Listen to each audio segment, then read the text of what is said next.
So on the surface of things, it seems like the builders of Civ 6 are only slightly different from the workers of Civ 5, but in reality, looking into some of the changes, these small tweaks are actually going to have lasting impacts on our strategy.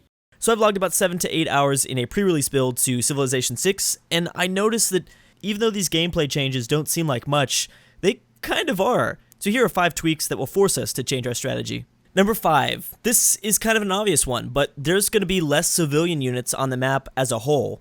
You know, in Civ 5, it's very unlikely that the AI ever disbands a worker unit, but since builders will be building instantaneously, and since they'll only have 3 charges, they're not really going to be on the map for the most part.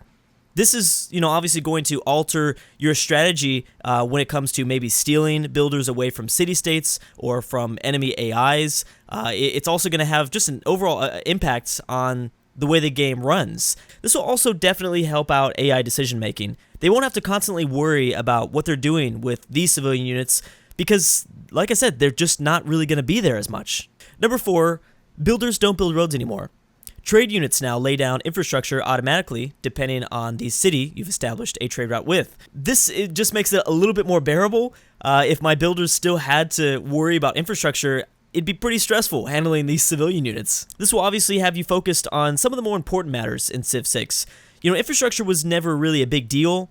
It was never really a hard decision. You can really kind of place a road anywhere depending on, your preferences. So this is good because you'll be focused on some of the more important aspects of the Civ 6 system. Number 3, builders only have 3 charges. This is, I think, arguably one of the most important changes because you no longer can have an army of workers.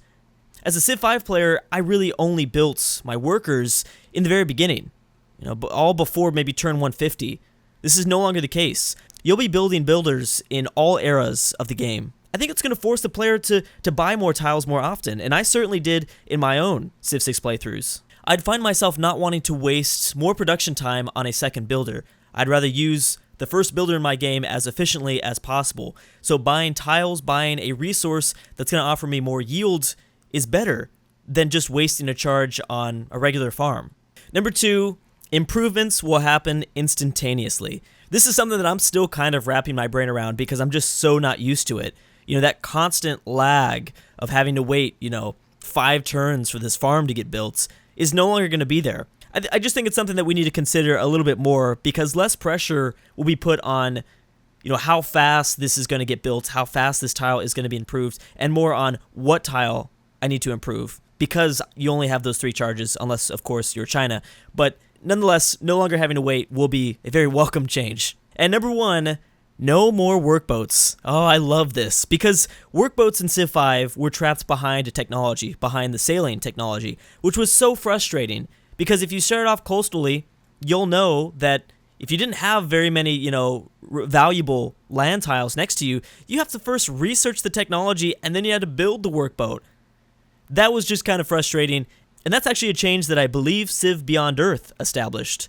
So that's really cool. Obviously, it makes it a little bit easier to be a coastal Civ and start off coastally and not have to worry about kind of going after workboats. And I just like it. So even though these are relatively small gameplay changes, again, during my Civ 6 playthrough, it was something that I kept racking my brain around. One specific thing was, when do I build builders? Again, I always build builders early game in Civ 5. But in Civ 6, being forced to build builders throughout the eras is going to be tough because I want to build so many other things. The decision-making that Civ 6 is going to force you, it will be a welcome change, I think. And I hope that more people consider this gameplay feature in the future. So let me know down below, what are your thoughts on the builders of Civ 6, and if you like the changes from Civ 5. But if you want more Civ 6 leader breakdowns, they'll be here on the left-hand side, and you click on any one of those, and I'll be continuing to pump out these Civ 6 videos until launch October 15th. But anyways, guys, thank you so much for watching, and I'll see you guys next time.